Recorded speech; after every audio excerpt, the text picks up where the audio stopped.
আমি আজকে একটা ভিডিও দেখছিলাম, দুইজন শিক্ষিত মানুষ মাঝি তাদেরকে নিয়ে যাচ্ছে একটা নৌকা দিয়ে, ডিঙ্গি নৌকা দিয়ে পার করে। মাঝ বরাবর যাবার পর ওনারা দুইজন তো সাঁতার জানে না, ঢেউ যখন উঠেছে নৌকা বা ডিঙ্গি টলমল করে। আল্লাহ রসুলের দোহাই দিয়ে, বাবা মায়ের কিরা দিয়ে, কসম দিয়ে বলছে, মাঝি ভালো করে চালান, আপনি আমাদের মা, আপনি আমাদের বাবা। এত বিনয়ী হয়ে কথাগুলো বলছিল। আমি বারবার ওই লোকটার মুখের দিকে তাকিয়ে দেখি, লোকটা চোখ মুখতেছে, তার মানে কাঁদতেছে।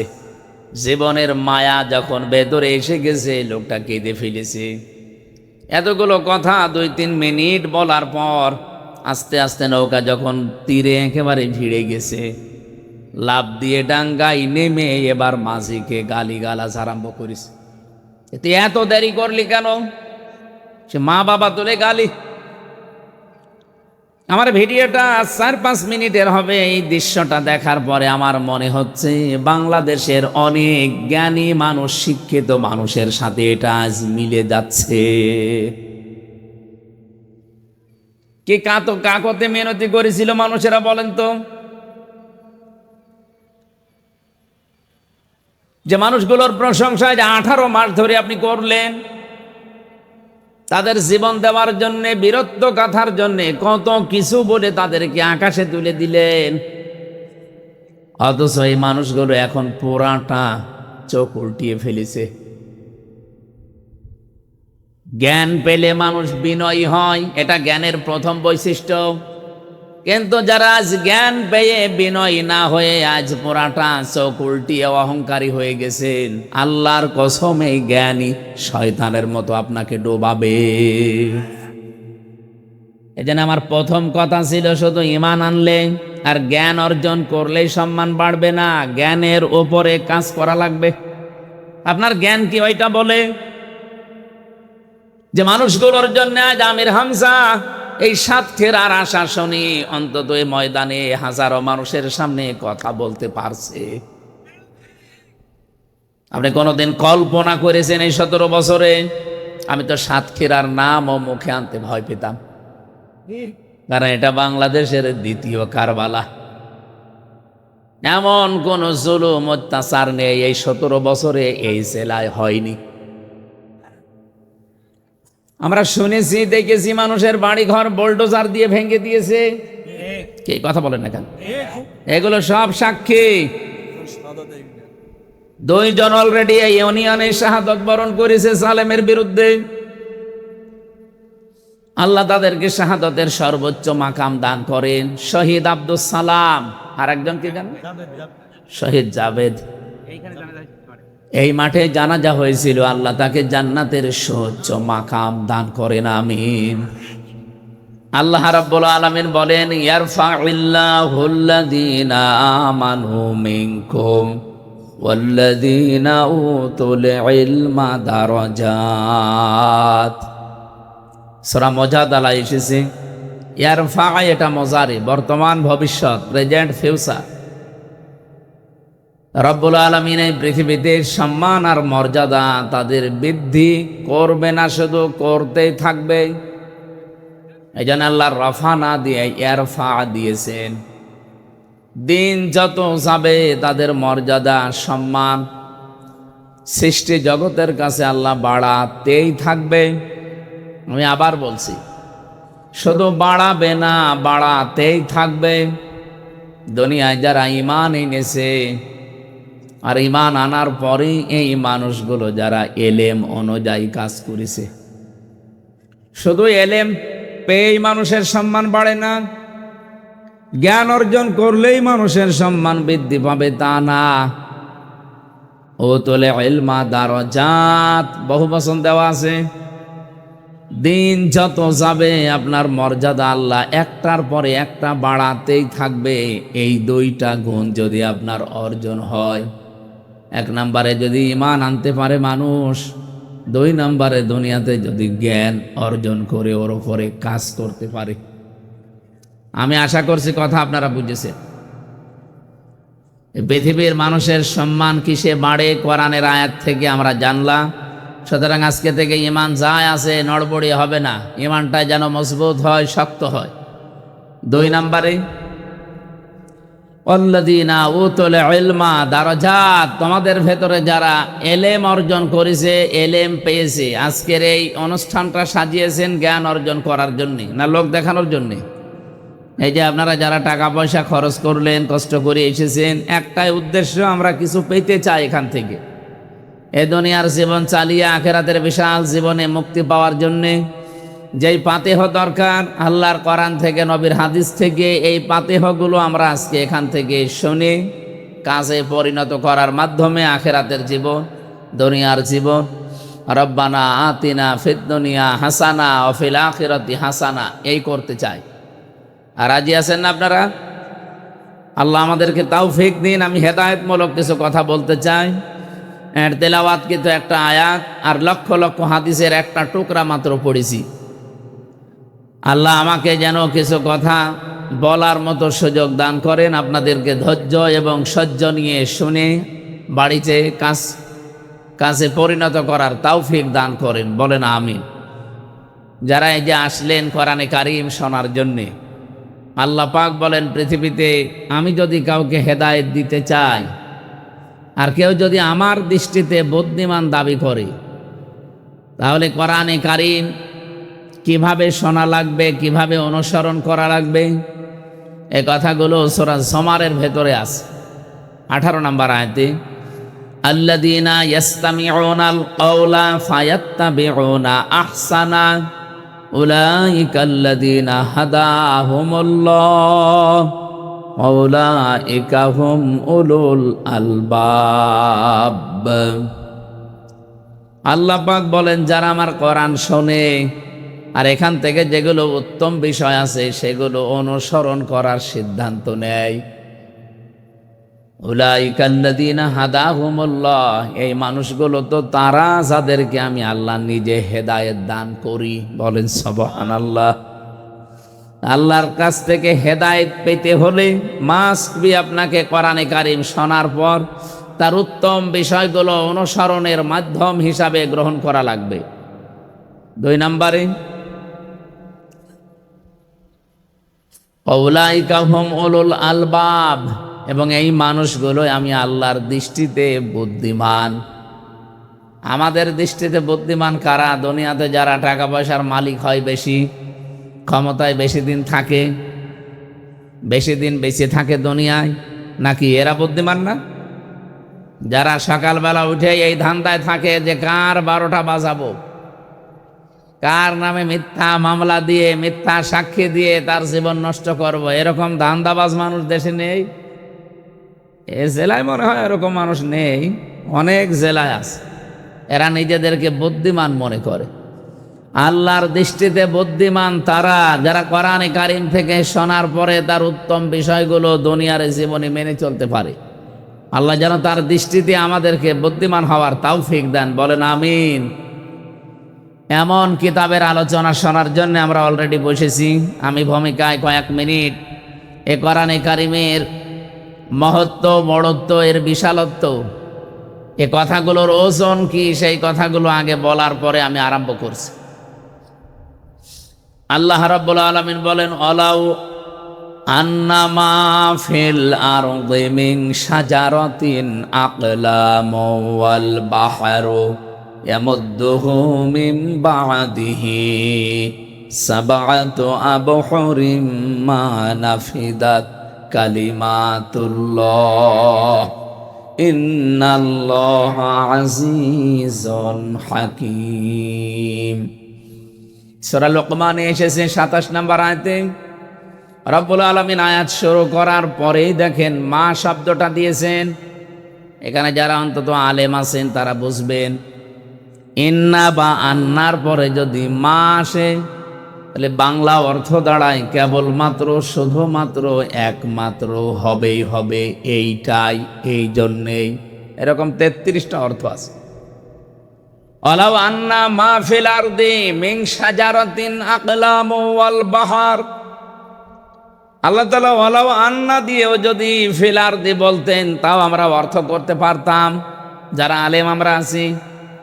কিন্তু মা দিয়ে আল্লাহ এমন গ্যারান্টি দিয়েছেন, কেবলমাত্র শুধুমাত্র প্রকৃত পক্ষে এই জন্যেই সত্য সত্যই তাম পৃথিবীতে যত গাছগাছালি আছে, এই সুন্দরবন সহ আমাজন জঙ্গলের গাছ সহ, এ গাছগুলো যদি কেউ কলম বানিয়ে ফেলে, পৃথিবীতে যত সমুদ্র আছে এর সাথে যদি আরো 7টা সমুদ্রের পানি যোগ করে কেউ লিখতে আরম্ভ করে কালি বানিয়ে, রব্বুল আলামিন বলেন হয়তো একদিন সব কালি শেষ হয়ে যাবে। আমি কোরআনে যত নিয়ামতের কথা দিয়েছি আমার কথা লিখে শেষ করা যাবে না। মা নাফিদাত কালিমাতুল্লাহ, আমি আল্লাহর কালামগুলো ছোট্ট ছোট্ট শব্দে আমি আল্লাহ তোমাদেরকে জানিয়েছি, কিন্তু এত ব্যাখ্যা এর ভেতরে লুকিয়ে রেখেছি। আজ 1500 বছর চলছে, কত মানুষ কতভাবে তাফসির লিখেছে।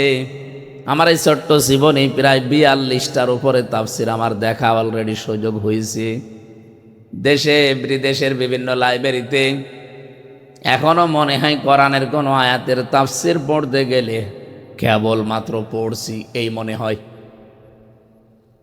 এমনকি বিশ্বের ভেতরে যত মুফাসসির আজ পর্যন্ত 1500 বছরে পার হয়ে গেছে, কোনো মানুষ আজ পর্যন্ত বলতে পারে না যে আমি যে তাফসির লিখেছি হক আদায় হয়ে গেছে, আর লাগবে না।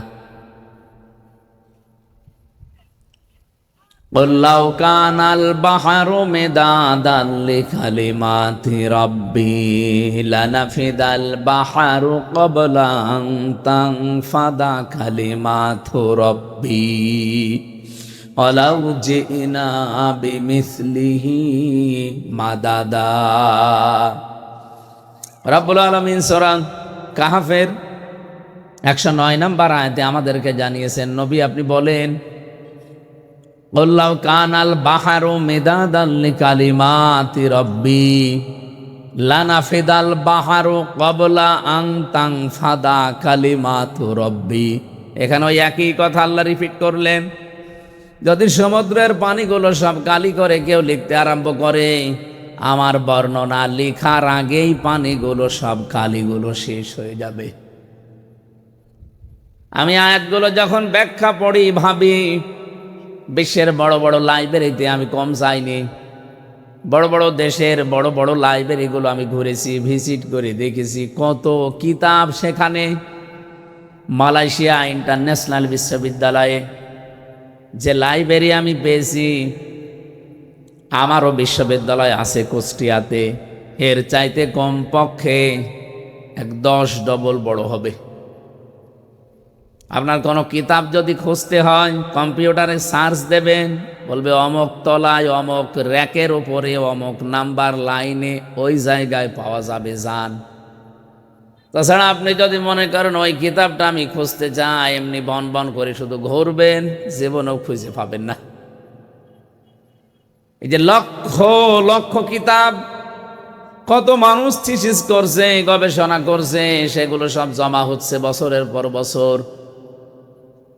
এতগুলো বিষয় থাকার পরে আমি আশ্চর্য হয়েছি, সবার উপরে আল্লাহর কোরআন এভাবে রেহালের উপরে রেখে দিয়েছে।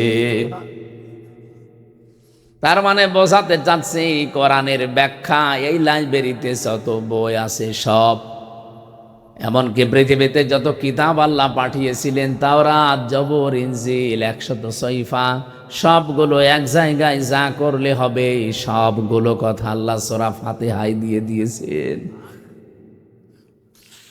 তাই আমাদের এই ছোট্ট জীবনের ছোট্ট সময়ে 1-1.5 ঘন্টা 2 ঘন্টায় কোরআনের আয়াতের কোনো বিষয় শেষ করা সম্ভব তো নয়, শুধু ইঙ্গিত দেওয়া যায়। আমরা ইঙ্গিত থেকেই যেন শিক্ষাগুলো নিতে পারি, আল্লাহ তৌফিক দেন, আমিন।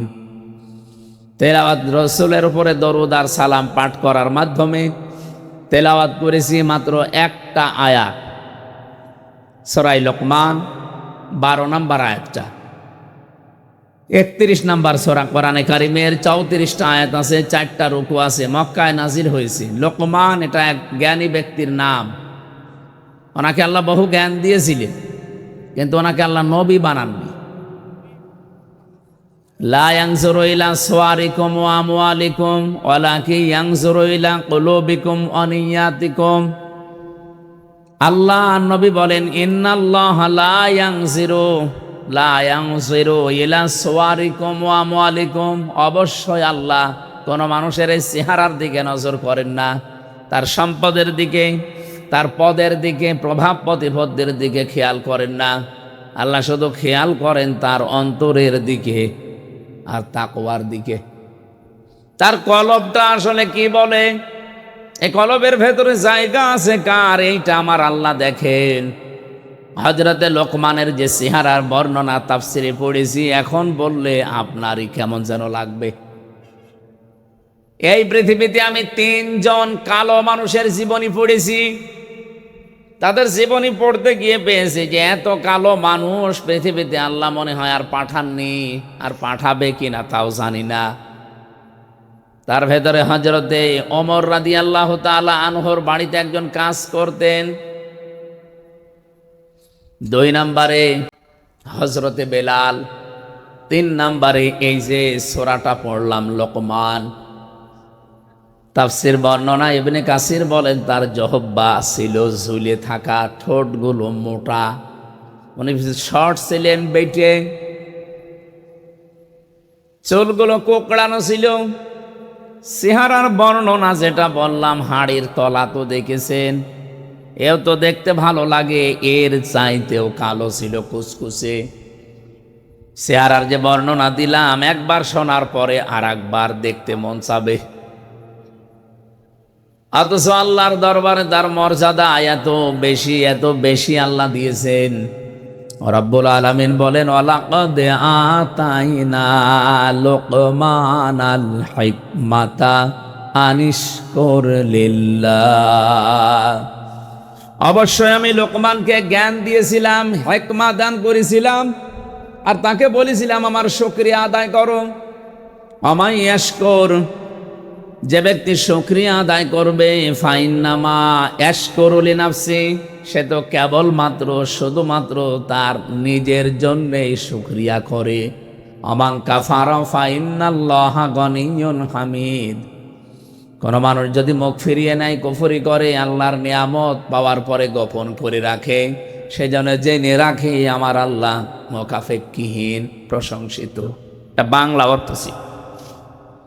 সূরা লোকমানের ভেতর থেকে আমি যতগুলো তথ্য পেয়েছি, আমি যদি কোনো জায়গায় কথা বলি 1 ঘন্টা, কমপক্ষে তার উপরে আমার 20 ঘন্টার উপরে পড়াশোনা করা থাকে।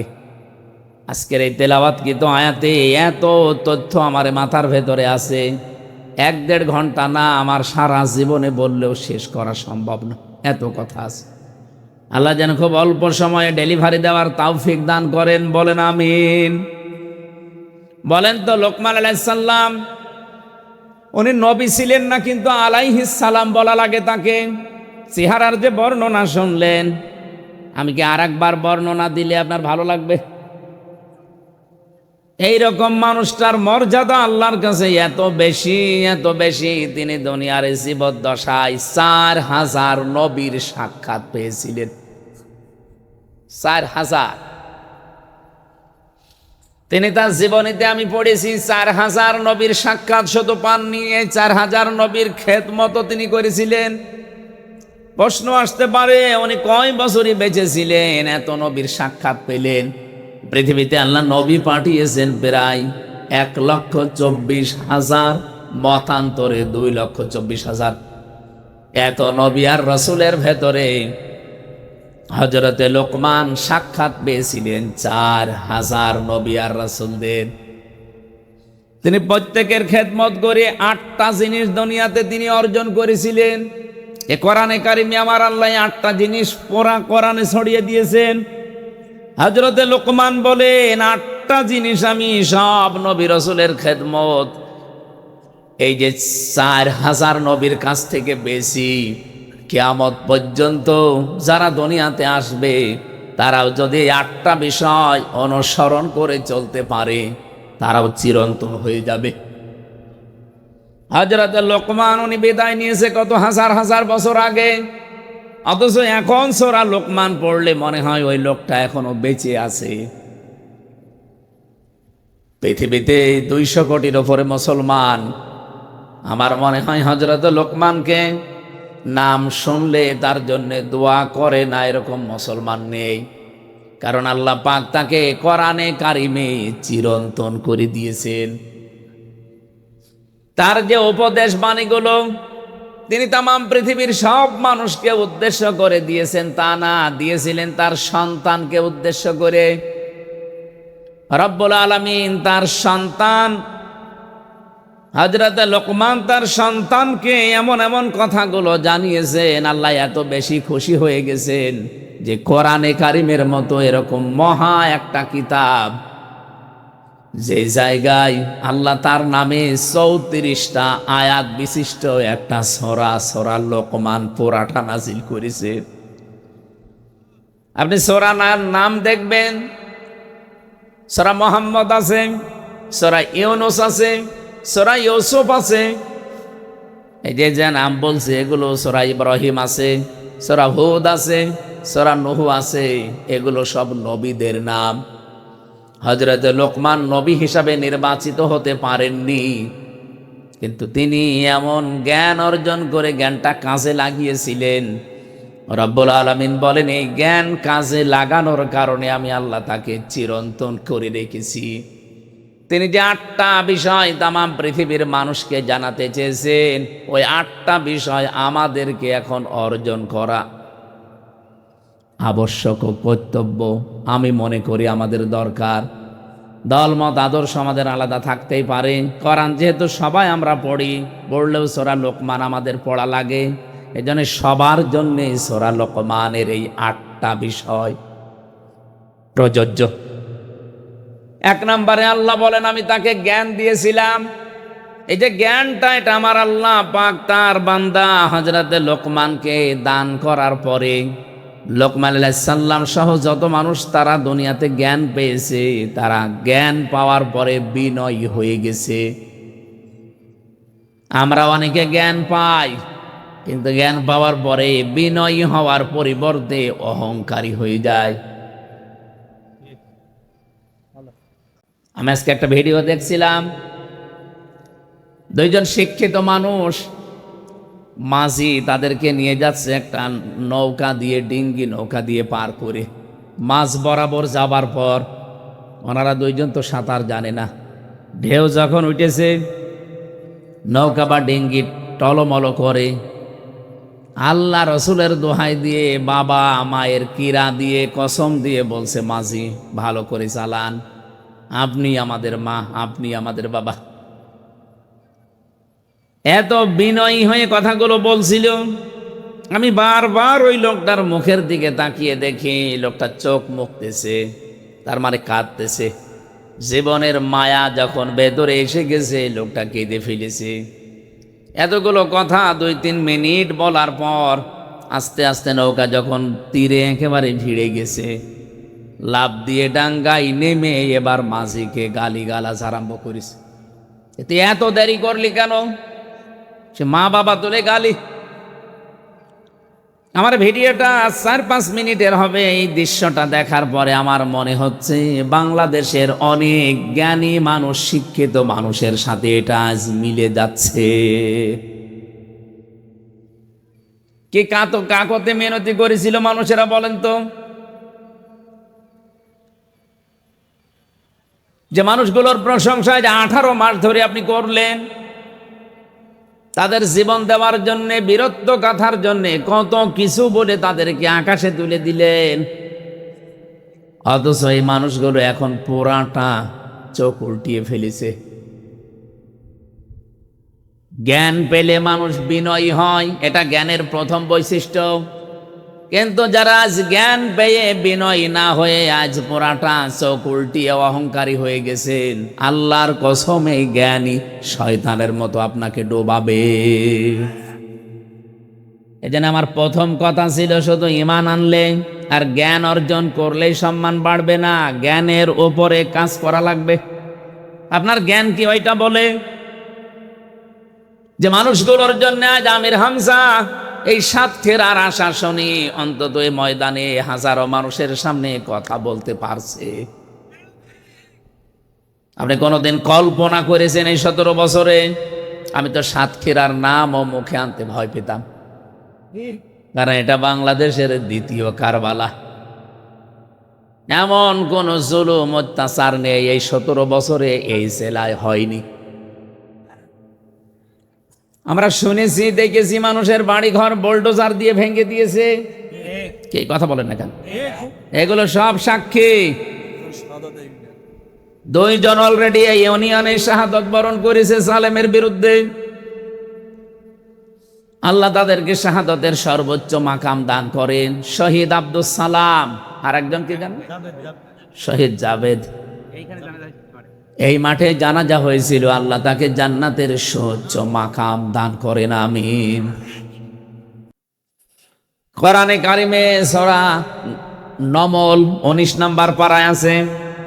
এটা যখন আমি তেলাওয়াত করি মাঝে মাঝে আমার এই আয়াতটা বেশি মনে হয়। ওয়ালাকাদ আতাইনা দাউদা ওয়া সুলাইমানা ইলমা, অবশ্যই আমি দাউদ এবং সুলাইমানকে ইলম দিয়েছিলাম, জ্ঞান দিয়েছিলাম। ওয়াকাল আলহামদুলিল্লাহিল্লাযী ফাদ্দালানা আলা কাসীরিম মিন ইবাদিহিল মুমিনিন। তারা 2 জনে আমি আল্লাহর শুকরিয়া আদায় করেছে। আল্লাযী ফাদ্দালানা আলা কাসীরিম মিন ইবাদিহিল মুমিনিন, এই পৃথিবীতে বহু মুমিন বান্দাদের উপরে তাদের মর্যাদা আমি আল্লাহ প্রতিষ্ঠা করেছিলাম।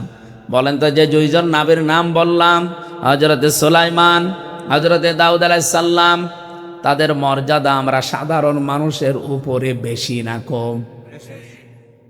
আকাশের তারকা লক্ষ লক্ষ দেখা যায়, কিন্তু চাঁদ একটা। নবীজি বলেন, নবীদের সম্মান মর্যাদা সাধারণ মানুষের কাছে ঠিক চাঁদের মতো। এইরকম সম্মানী মানুষগুলো কি নত হয়েছিলেন, কি বিনয়ী হয়েছিলেন, আপনি এই আয়াতের পরবর্তী আয়াতগুলো পড়ে দেখবেন সূরা নমলের। আমার মনে হয় বাংলাদেশে আজ যারা অহংকারী হয়ে গেছেন তাদেরকে কোরআনের এই আয়াতগুলো বেশি বেশি পড়া দরকার। যেহেতু অন্য ধর্মের লোক খুব কম আমাদের দেশে, মাত্র এই দেশে বাস করে 8 ভাগ অন্যান্য ধর্মের লোক, আর আমরা আছি এই দেশে নামধারী হলেও 92 ভাগ মুসলমান। এই জন্য আহ্বান জানাচ্ছি, জ্ঞান আল্লাহ যাদেরকে দান করে, জ্ঞানের প্রথম বৈশিষ্ট্য সে বিনয়ী হবে, নম্র হবে। সে জ্ঞান অর্জন করার পরও যদি বিনয়ী নম্রতা কারো ভেতরে না আসে, অহংকার চলে আসে, বুঝতে হবে শয়তান তাকে দখল করে ফেলেছে। কি নাম যেন ভাইয়ের? রুহুল কুদ্দুস। বাড়িতে যাওয়ার পরে ভাবিকে সালাম দিয়েছে, ম্যাডাম সালামের জবাব না দিয়ে ওনার রুহুল কুদ্দুস নাম ধরে গালি দিচ্ছে, মা বাপ তুলে, শুকুরের বাচ্চা, কুকুরের বাচ্চা। ওনার ভালো লাগবে? রাগ হবে? না না। আপনি কথা শুনতেছে নাকি ঘুমিয়ে গেছে? চেয়ারম্যান সাহেবের রাগ হবে না যদি জ্ঞানী হয়ে থাকে, আর যদি জ্ঞান না থাকে উনি রেগেছে, হয়তো হিতে বিপরীত তালাকও দিয়ে দিতে পারে। যে কি পরিশ্রম করে আসলাম, সালাম দিলাম, জবাব না দিয়ে গালি দেয়। কিন্তু জ্ঞানী মানুষ হলে চিন্তা করবে, কি গো, একটা শিক্ষিতা মেয়ে, ভদ্র ঘরের মেয়ে, ভালো বংশের মেয়ে আমি বিয়ে করে আনলাম, আজ 30 বছর সংসারের জীবনে কোনোদিন মাথা উঁচু করে কথা বলে না, আর আজকে সালাম দিলাম আমারে গালি দেয়। অবশ্যই এর জিনে ধরেছে। কি কথা বলছে না? এর জিনে ধরেছে, ভূতে ধরেছে, নয়তো তো গালি দেওয়ার কথা না। আপনি জ্ঞান অর্জন করেও যদি বিনয়ী হতে না পারেন, নম্র ভদ্র হতে না পারেন, আপনি বুঝবেন আপনি আর মানুষ নেই, শয়তান আপনাকে দখল করে ফেলেছে। আশা করি উদাহরণ থেকে আপনি বুঝে ফেলেছেন আমি কি বলতে চাই। হযরতে লোকমান আলাইহিস সালাম তিনি তামাম পৃথিবীর মানুষকে উদ্দেশ্য করে জানিয়েছেন যে আমি আল্লাহর শুকরিয়া আদায় করেছি। 4000 নবীর আমি সাক্ষাৎ পেয়েছি, তাদের খেদমত করে 8টা বিষয় আমি তাদের কাছ থেকে পেয়েছি, আমি নোট করেছি তাফসির থেকে। 1 নম্বরে তিনি বলেন, ইদা কুনতা ফিস সলাতি ফাহফাজ কলবাকা ওয়া ইদা কুনতা ফি গায়রিল বাইতি ফাহফাজ আইনাকা। তিনি দুনিয়ার মানুষকে জানিয়েছেন, হে পৃথিবীর মানুষেরা, আমি নবীদের কাছ থেকে যে 8টা বিষয় পেয়েছিলাম, তার প্রথম নাম্বারে এই যে নামাজে যখন মানুষেরা দাঁড়াবে তখন যেন কলবের হাজির অবস্থায় নামাজ আদায় করে। লা সলাতা ইল্লা বি হুজুরিল কলব, কলবকে হাজির করা, উপস্থিত করা ছাড়া কিন্তু আপনার নামাজ পড়লেও আদায় হবে না। আজকে থেকে যারা নামাজ আদায় করেন, এই দৃশ্যটা, এই বিষয়টা আমাদের জীবনের সাথে আমরা যেন মিলাতে পারি। নামাজ পড়লেই শুধু মুসলমান থাকা যাচ্ছে না, নামাজটা হওয়া লাগবে। আর নামাজ যতক্ষণ পর্যন্ত আপনার কলবের সাথে না মিলবে, এ কলবটা যায় নামাজের এই কতটুকু জায়গা, এদিকে 2.5 হাত, এদিকে 1.5 হাত, এতটুকু জায়গার ভেতরে যখন আপনার মন থাকবে, এদিকে ওদিকে যাবে না, তখন আপনি নামাজের সেজদায় আনন্দ পাবেন। জেলখানায় 3 বছর আমারে ফাঁসির কন্ডেম সেলে, প্রথমে তো আয়না ঘরে, এরপরে কন্ডেম সেলের ভেতরে 24 ঘন্টা তালা লাগিয়ে রেখেছিল। জীবনের এই 34 বছর বয়সে এই 3টা বছর আমি যেভাবে কাটিয়েছি, এই 1.5-2 বছর বাইরে এসে এই দুনিয়ার চাকচিক্যে পড়ে আমার মনে হচ্ছে ওই 3 বছর আমি আল্লাহর ইবাদতে ছিলাম। গভীর রজনীতে আমি সেজদা দিয়ে যে মজা পেয়েছি, এখনো সেজদা দেই, কিন্তু ওই মজাটা এখন আর হয় না। রাত 2টা-3টার সময় 1.5 পারা, 2 পারা, 3 পারা পর্যন্ত নামাজে তেলাওয়াত করে আধা ঘন্টা, 45 মিনিট, 1 ঘন্টা আমরা এক একটা সেজদায় পড়ে থাকতাম। ওই সময় দেখেছি এমনিতেই চোখ দিয়ে অঝোর নয়নে পানি আসতো। আর এমন একটা মজা, এমন একটা আলাদা স্বাদ আমি সেজদায় পেয়েছিলাম, ফাঁসির ওই কন্ডেম সেলের ভেতরে, বাইরে 1.5 বছরেও এখনো পাইনি। আপনি একটু লম্বা সেজদা দিয়ে দেখেন, কলবটা হাজির নাজির করে যদি সত্যি আপনি সেজদা দিতে পারেন, আমার তো মনে হয় যারা মন থেকে নামাজ আদায় করা আরম্ভ করবে, ওই মানুষগুলোকে বোম মারলেও তারা সেজদা থেকে বিরত হবে না।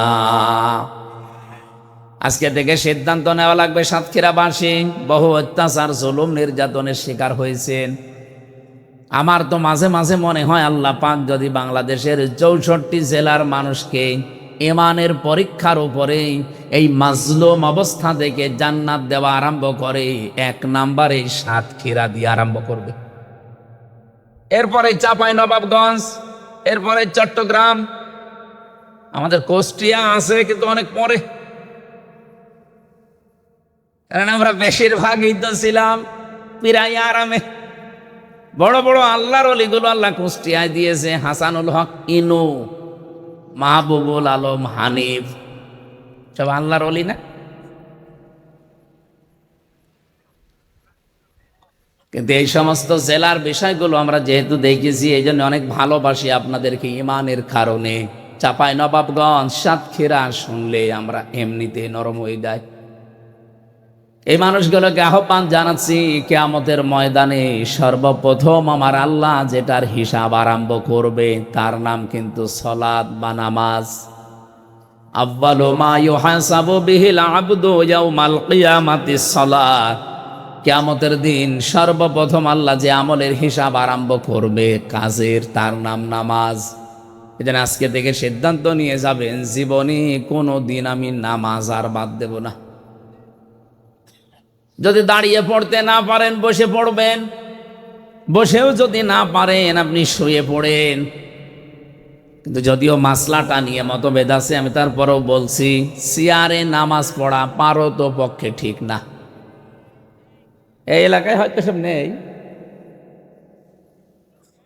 আপনাকে চেয়ারম্যানই করতে গেছেন, আল্লাহর সামনে যদি দাঁড়িয়ে থাকতে না পারেন বসেন, গোলামের মতো বসবেন। এটাও যদি আপনার শরীরে না কোলায় শুয়ে পড়েন, এটাও যদি না পারেন ইশারায় পড়বেন। চেয়ারে বসে বসে পা ঝোলানো লাগবে। কোথায় পেয়েছেন আপনি? আপনি কি মাননীয় প্রধানমন্ত্রীর সামনে বসেছেন? আপনি বসেছেন যার সামনে, তার মর্যাদা জানেন? অমা কদারুল্লাহ হাক্কা কদরিহি ইন্নাল্লাহা লাকাবিয়্যুন আজিজ। কোনদিন শুনেছেন এই আয়াতের মর্মবাণী? আল্লাহ বলেন, না, আমার বান্দা বান্দিরা আমি আল্লাহর যে ক্ষমতা এই অনুযায়ী আমাকে বিশ্বাস করে না।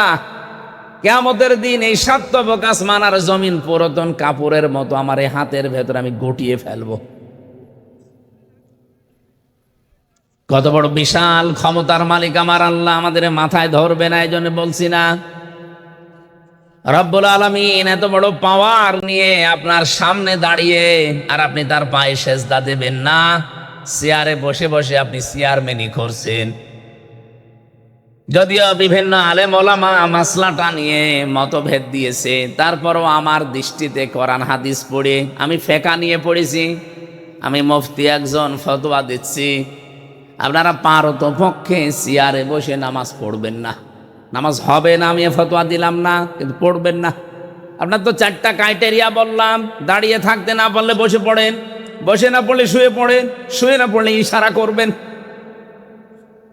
তারপরে যেহেতু নামাজ মাফ নেই, ইয়াউমা ইকশাফু আন সাকি ওয়া ইয়াদউনা ইলাস সুজুদি ফালা ইস্তাতিউন খাশিআতান আবসারুহুম তারহাকুহুম যিল্লাহ ওয়া ক্বাদ কানু ইয়াদউনা ইলাস সুজুদি ওয়া হুম সালিমুন। সূরা কলমের ভেতরে আল্লাহ বলেন, কিয়ামতের দিন এই কুদ্দুস, কি কুদ্দুস? রুহুল কুদ্দুসকে, আমির হামজাকে, এ মর্তুজাকে কিয়ামতে আমার সামনে দাঁড় করাবো, বলবো সেজদা দে। যদি দুনিয়াতে সেজদার হক আদায় করে না থাকে, এই মানুষগুলো সেজদা তো দিতে পারবে না, উল্টিয়ে যাবে পেছন দিকে। লাঞ্ছনা, অপমান, গঞ্জনা ওদের মাথার ওপরে, মুখের ওপরে চেপে বসবে। মানুষ ঘৃণায়, এখন যেমন ট্রাম্পকে দেখলে আপনি থুতু নিক্ষেপ করবেন, নেতানিয়াহুকে দেখলে থুতু মারবেন, কিয়ামতের দিন আমরা যদি বেনামাজি হয়ে যাই, আমাদের দেখলেও হাসরবাসী থুতু মারবে, হাতে পায়ে ধরে। এই জন্য বলছি নামাজটা বাদ দেবেন না। নবীজি বলেন, কোন মহিলার যদি সন্তান পৃথিবীতে আসে, প্রথমে যেহেতু পানি দেখা যায়, এরপরে রক্ত, এরপরে সন্তানের মাথা, বিশ্ব নবী বলেন যদি পানি এসে যায় আর সমস্ত অবস্থায় যদি মনে হয় যে নামাজের সময় হয়ে গেছে, তোলার ভেতরে এই মহিলাকে বিছিয়ে দাও, বলো যে নামাজ পড়। এত বড় গুরুত্বপূর্ণ একটা ফরজ বিধান, নামাজ মাফ নেই, আর আপনি হেলায় খেলায় নামাজ নষ্ট করেন। মুসা আলাইহিস সালামের একটা কাহিনী পড়ছিলাম তাফসিরে। রব্বুল আলামিন ডাক দিয়ে বলেন, মুসা, ওই যে বাজারে একজন কর্মকার আছে, কামার, লোহা পিটিয়ে সোজা করে, এর জান্নাতের সুসংবাদ দাও, আমি তার উপরে খুশি হয়ে গেছি। হযরতে মুসা আলাইহিস সালাম তিনি আবেগপূর্ণ নবী ছিলেন, কিছু শুনলেই খালি প্রশ্ন করতেন। একবার তাকে আল্লাহ লাঠির কথা বলেছিলেন, তিনি 14টা কথা আল্লাহকে শুনিয়েছেন। অমা তিলকা বিয়ামিনিকা ইয়া মূসা, তোমার ডান হাতে কি ওটা?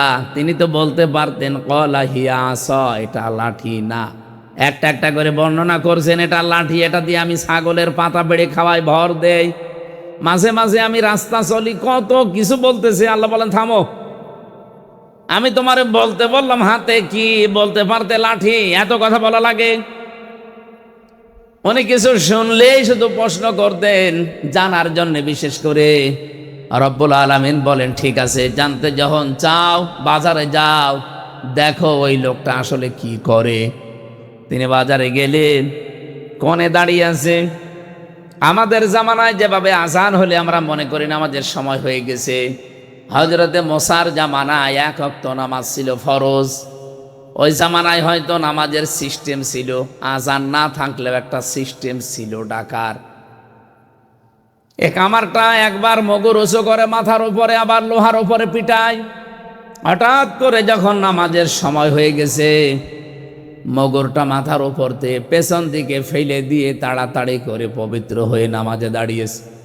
মুসা আলাইহিস সালাম অনেকক্ষণ পর্যন্ত তাকিয়ে দৃশ্যটা লক্ষ্য করলেন, আর ডাক দিয়ে বলেন, রব্বুল আলামিন, ওই লোকটা তো মগরটা লোহার উপরে পিটিয়ে এরপরে নামাজে যেতে পারতো। যে লোকটা তোমার বিধান মানতে এত বেশি আগ্রহ, এত বেশি, যে লোকটা এত বেশি সচেতন, তুমি তাকে জান্নাত না দিয়ে পারো না, রাজি না হয়ে পারো না। আপনি বলেন তো, তার জীবন থেকে কি পেলেন? একজন কামার। আমাদের কাছে কি নামাজের এই গুরুত্বটা এইরকম আছে? নেই। রমজান এসেছিল যতগুলো শিক্ষা দিতে, আমি তো প্রায় 27টা শিক্ষার উপরে অর্জন করেছি। এখন আমার কাজ হবে, আমার যে হাদিস ছিল, আহাব্বুল আমালি ইলাল্লাহি আদওয়ামুহা ওয়া ইন ক্বাল্লা, বুখারী শরীফের হাদিস। নবীজি বলেন, আল্লাহর কাছে পৃথিবীতে সবচাইতে ভালো মহব্বতের ভালোবাসার কাজ হচ্ছে ওইটা যেটা কন্টিনিউয়াস করা হয়, প্রতিনিয়ত প্রতিদিন করা হয়, যদিও কাজটা অল্প হয়। রমজানে যেহেতু একটা অভ্যাস আমাদের তৈরি হয়ে গেছে, নামাজ আদায় করা, জামাতে নামাজ পড়া, এমনকি তাহাজ্জুদেরও অভ্যাস আমাদের অনেকে হয়ে গেছে। এটা ধরে রাখবেন, কন্টিনিউয়াস, কম হোক তারপরও ধরে রাখেন। আদওয়ামুহা ওয়া ইন ক্বাল্লা, যদি আপনি এটা বাস্তবে রাখতে পারেন, দায়েম কায়েম ভাবে, কন্টিনিউয়াস ভাবে, একটা দিন এভাবে করে করে, অল্প হলেও আমার আল্লাহর কাছে এটা সবচাইতে দামি কাজ। বলেন সুবহানাল্লাহ। দুনিয়াতে যত ইবাদতের কথা আমরা পড়েছি, মাওলানা সাহেব বলছিলেন, এ জমিন যার, বিধান চলবে তার, এটা আল্লাহর কাছে প্রিয় কাজ। অন্যান্য হাদিসের বর্ণনা আছে, এই পৃথিবীতে আল্লাহর কাছে প্রিয় কাজ হচ্ছে তাকে সেজদা দেওয়া। আমি পড়া কোরআন শরীফের ভেতরে 2টা কাতারের কথা পেয়েছি। কাতার, এই 2টা কাতারকে আল্লাহ সবচাইতে বেশি ভালোবাসেন, দেখলেই তিনি খুশি হয়ে যান। 1 নম্বরের কাতার পাবেন সূরা সফ 4 নম্বর আয়াতে, ইন্নাল্লাহা ইউহিব্বুল্লাযীনা ইউকাতিলুনা ফি সাবিলিহি সাফফান কান্নাহুম বুনয়ানুম মারসুস। অবশ্যই আল্লাহ তোমাদের ভেতরে ওই কাতারকে বেশি ভালোবাসেন যারা সীসা গলা প্রাচীরের মতো ঐক্যবদ্ধ হয়ে জমিনে আল্লাহর বিধান কায়েমের জন্য চেষ্টা করে। আর সাতক্ষীরার মানুষের এটা করছে আমি জানি। এখানে 4টা আসনে 4টায় আপনারা ইনসাফের পক্ষে রায় দিয়ে সংসদে কোরআনের পক্ষে কথা বলার জন্য পাঠিয়েছেন। আপনার কি মনে হয় মুহাদ্দিস রবিউল বাশার জীবনেও কোনোদিন মূর্তির পক্ষে কথা বলবে? কথা বলে না কেন?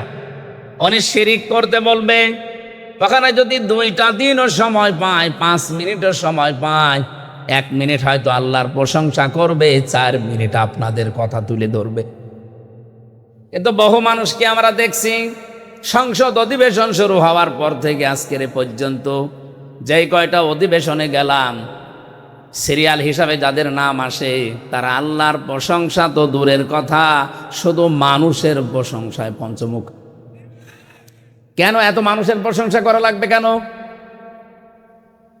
কে কোন জামানায় মারা গেছে, কে কি করেছে, অত কথা আপনার বলার দরকার কি?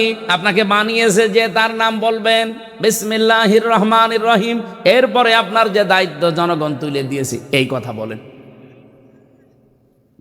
সময় দিয়েছে 5 মিনিট, 4.5 মিনিট গেছে বিভিন্ন মানুষের বন্দনা করতে।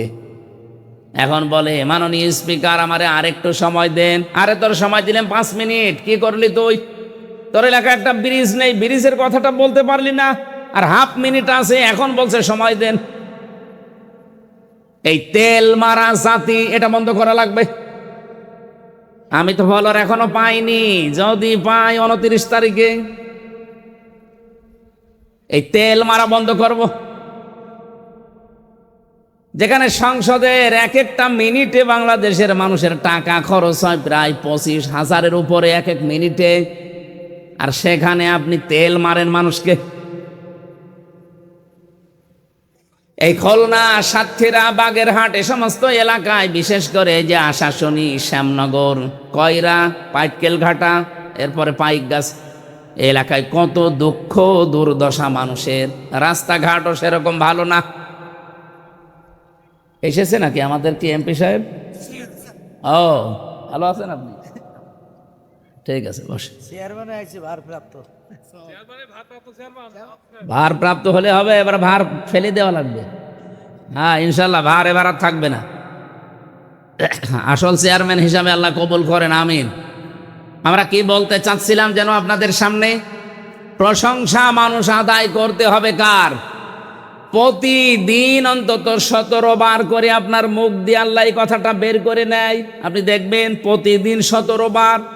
যদি আপনি নফল সুন্নত মানে নামাজ নাও পড়েন, শুধু ফরজ নামাজও পড়েন, তাও 17 বার বলা লাগে আলহামদুলিল্লাহি রাব্বিল আলামিন। প্রশংসা কার?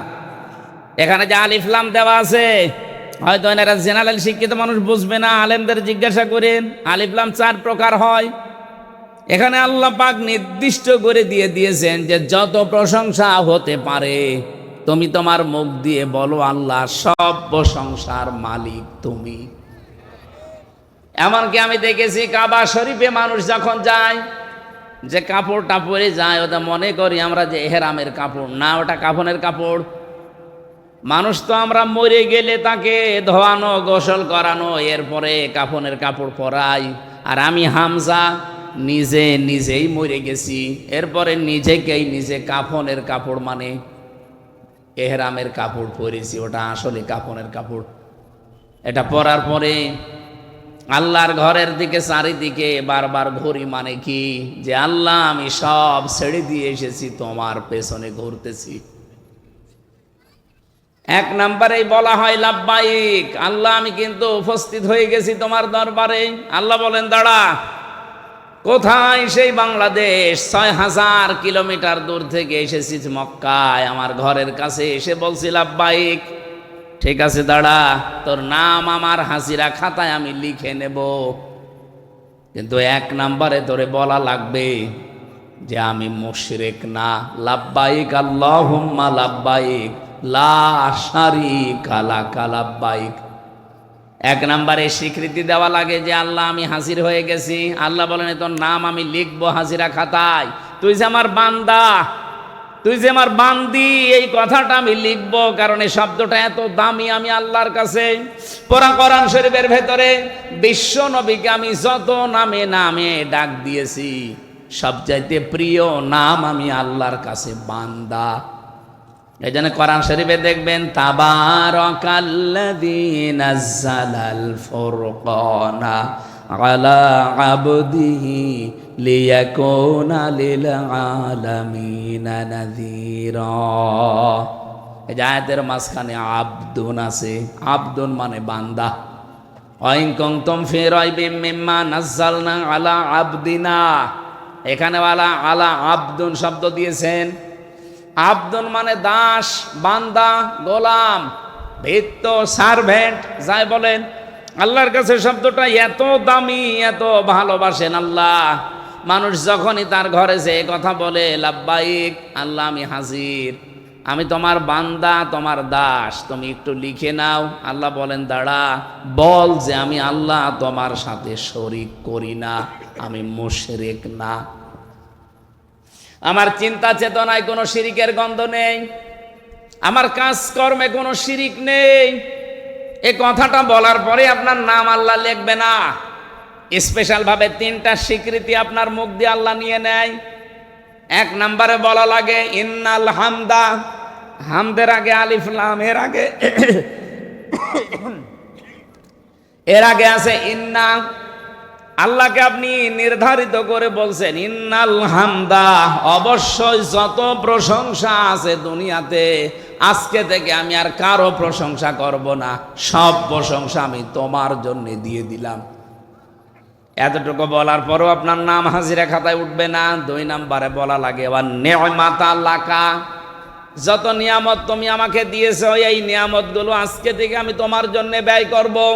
ক্ষমতাটা নিয়ামত কার? আরো জোরে বলেন। আমি যে সুস্থ আছি এ নিয়ামত কার? দিন দিন আমার শরীরের অঙ্গ প্রত্যঙ্গগুলো সব আমার হাতছাড়া হয়ে যাচ্ছে। কখন যে চুল পেকে যায় আমাকে বলেও না, কখন যে দাঁত নড়ে যায় আমাকে বলেও না, চামড়া কখন ঝুলে যাচ্ছে আমারে বলেও না। বলেন বলেন।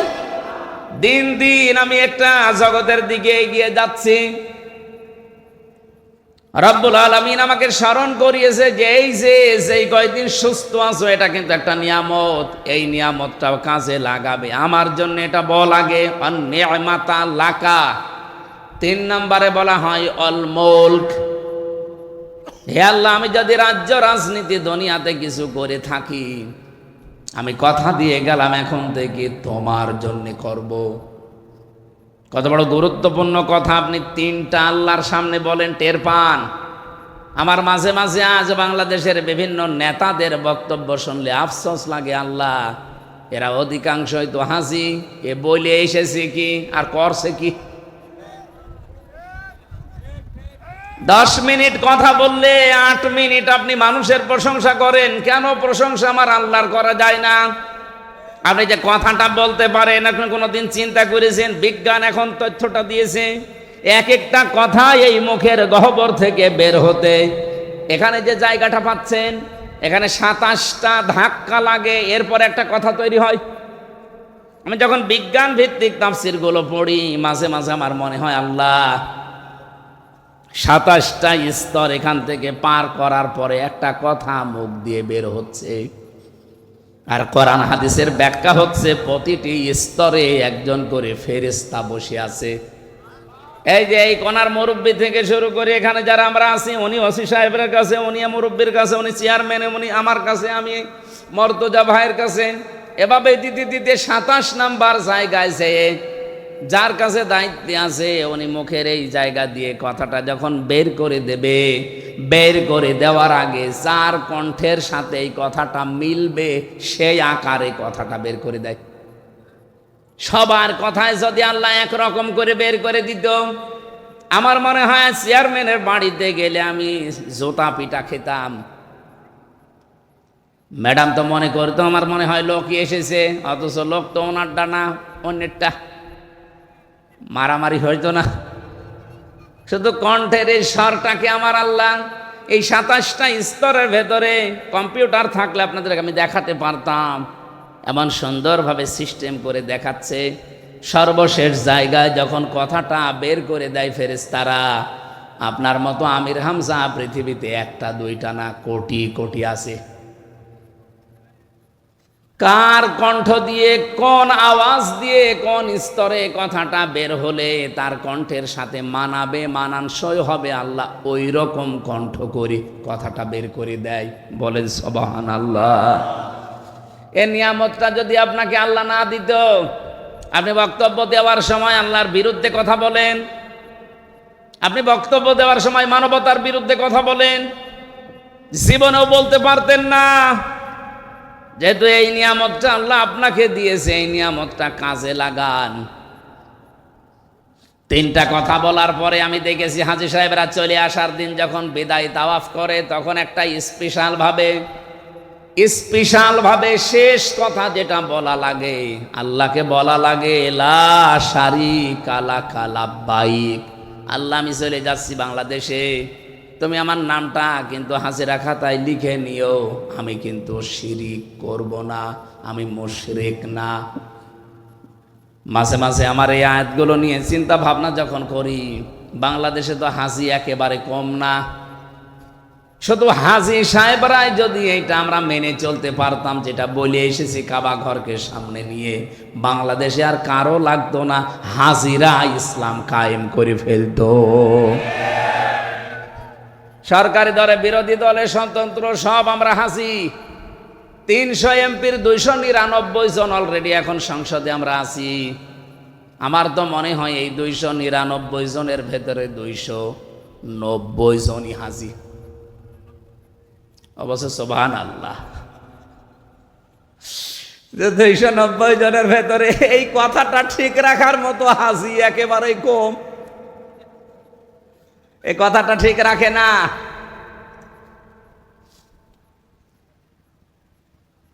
এই জন্য প্রশংসার মালিক যেহেতু আমার আল্লাহ, নামাজের ভেতরে দাঁড়িয়ে 17 বার আপনার মুখ থেকে স্পেশাল ফতোয়া আল্লাহ বের করে নিচ্ছে প্রতিদিন, আলহামদুলিল্লাহি রাব্বিল আলামিন।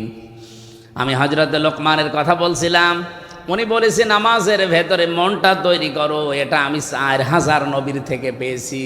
আপনাদেরকে আমি এই উপদেশটা দিয়ে গেলাম যে যেখানেই নামাজ আদায় করেন না কেন, নামাজের ভেতরে মন তৈরি করেন। কিয়ামতের দিন যে বিশাল কঠিন অবস্থা আল্লাহ বানাবে, মেয়ে লোকের পেট ফেটে সন্তান বের হয়ে যাবে, শিশু বাচ্চাকে তার মা মনে রাখবে না। এই কঠিন অবস্থায় আল্লাহ পাক যে 7 প্রকার মানুষকে তার আরশের ছায়ায় মাছের কলিজা দিয়ে খাবার খাওয়াবে, তার অন্যতম একটা প্রকার আছে যে মানুষের কলব সব সময় আল্লাহর ঘর মসজিদের সাথে লটকানো থাকে।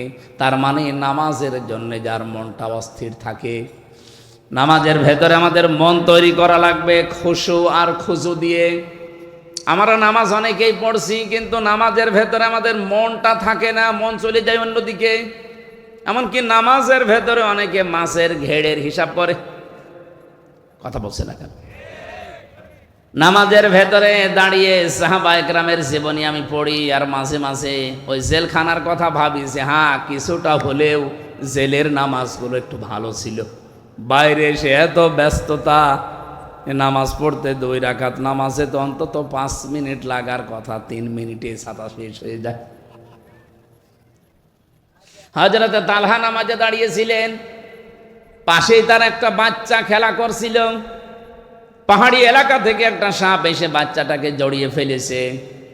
হযরতে তালহা নামাজে আসেন, এই জন্য তিনি খেয়াল করেননি, তেলাওয়াত মত্ত ছিলেন।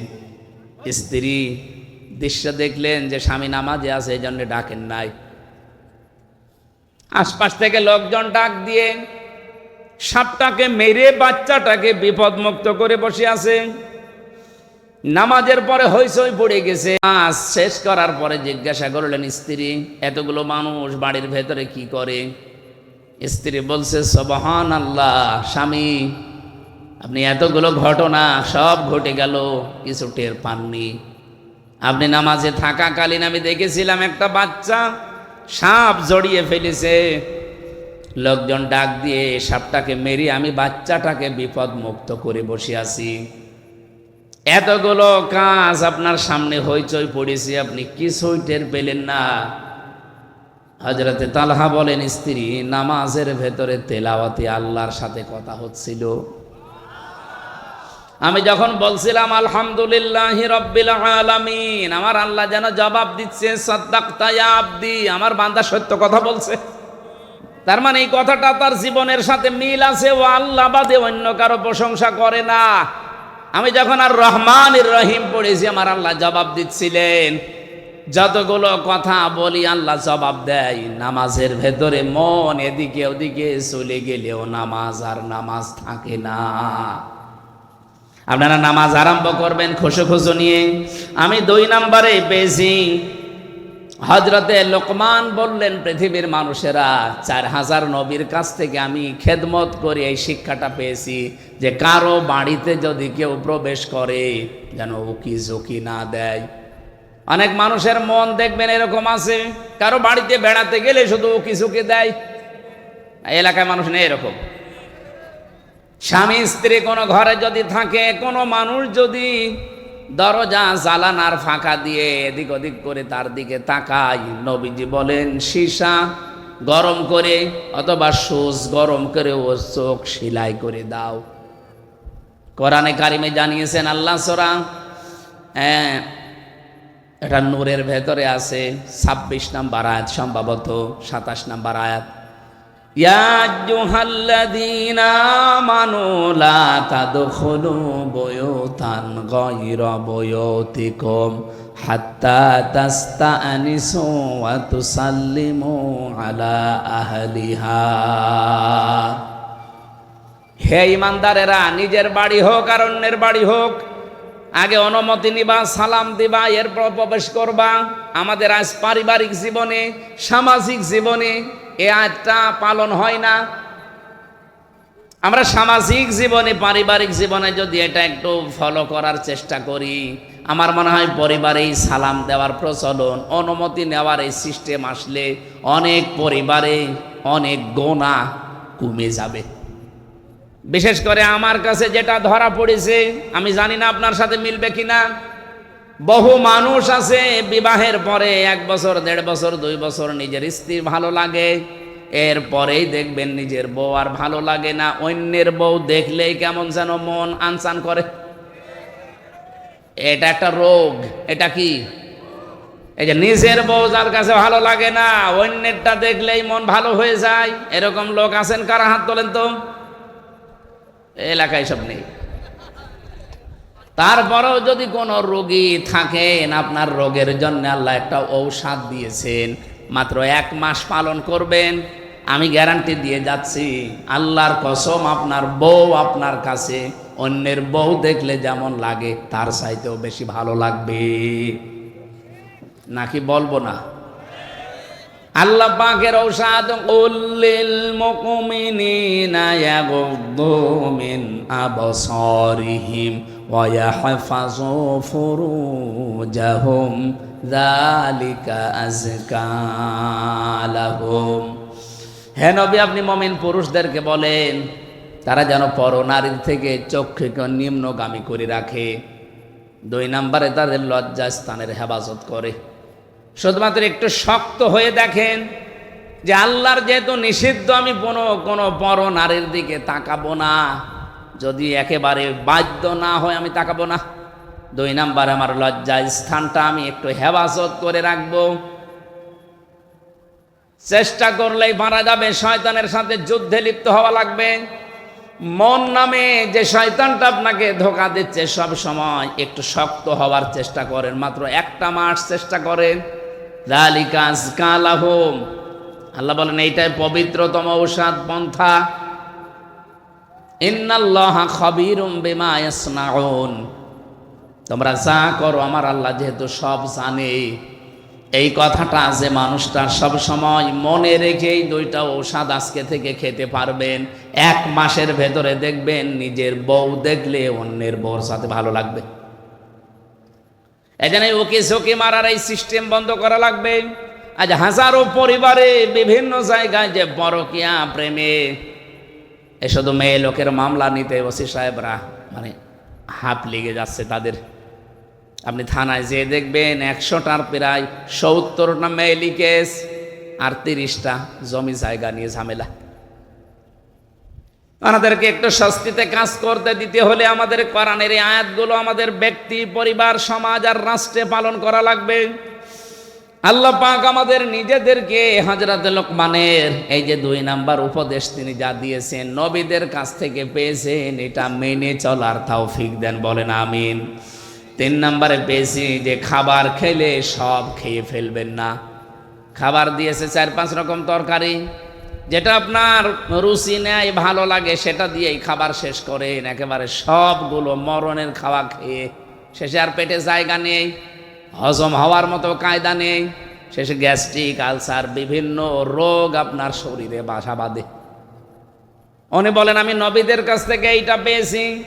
প্রতিটি নবীকে আমি এই 4000 নবী দেখেছি, প্রত্যেকটা নবীর বুক ছিল বড়, পেট ছিল ছোট।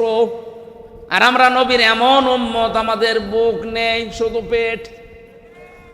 এরকম মানুষ নেই? এত বড় বড় ভুঁড়ি হয়, উকুন মারা যায় ভুঁড়ির উপরে। মহিলারা লজ্জা পায় যে কি গো, ছেলে মেয়ে হয় আমাদের আর পেট হয় এর। কি ভুঁড়ি, আখের ভুঁড়ি বানিয়েছে। 4000 নবীর জীবনী উনি বলছেন যে একটা নবীরও আমি ভুঁড়ি বড় পাইনি, পেট প্রত্যেকের ছোট ছিল।